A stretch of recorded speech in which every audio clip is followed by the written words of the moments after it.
Welcome back to Rewind and Learn. Today's episode focuses on the Incarnation, the belief that God the Son became human in Jesus Christ.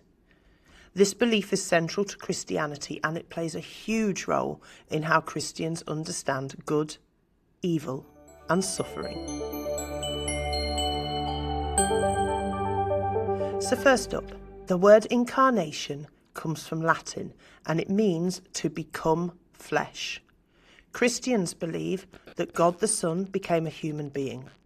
Jesus is fully God and fully human, the hypostatic union.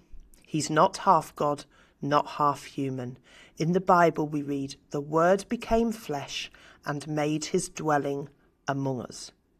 Now, Jesus has divine power, the miracles, God's authority, but he also has human experiences, pain, fear, emotion, and ultimately, death.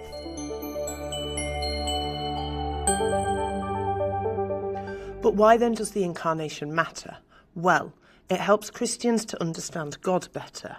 Christians believe that Jesus shows what God is like. He gives us a walking, talking example. It shows that God understands human suffering and God enters into human existence. He's immanent. Therefore, the incarnation shows God's agape, God's self-giving, sacrificial love.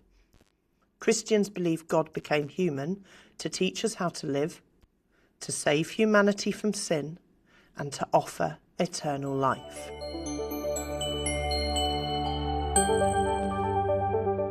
But where do we hear about this in the Bible? Well, a key passage is in John's Gospel, where it states, "The Word became flesh and made his dwelling among us." John is calling Jesus the Word to show Jesus as God's living message. And there's another important passage. It's known as the Kenosis hymn.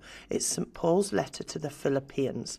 In it, it talks that Jesus did not claim equality with God, but he emptied himself of his divine nature when he needed to. He took the form of a servant and he accepted death on a cross. And this humility that he shows is central to Catholic social teaching today. Now, the incarnation helps Christians respond to the problem of evil, because Christians argue that God does not stay distant from suffering. Jesus experiences pain, rejection, and death, and suffering can have meaning and hope as Jesus's did. Jesus comforts others in suffering and promises eternal life. At the criminal on the cross, he said, "Today you will be with me in paradise." So, to summarise, the incarnation is God becoming human. Jesus is both fully God and fully human. The incarnation shows God's love and humility. It helps Christians understand suffering and is central to Christian ethics and hope.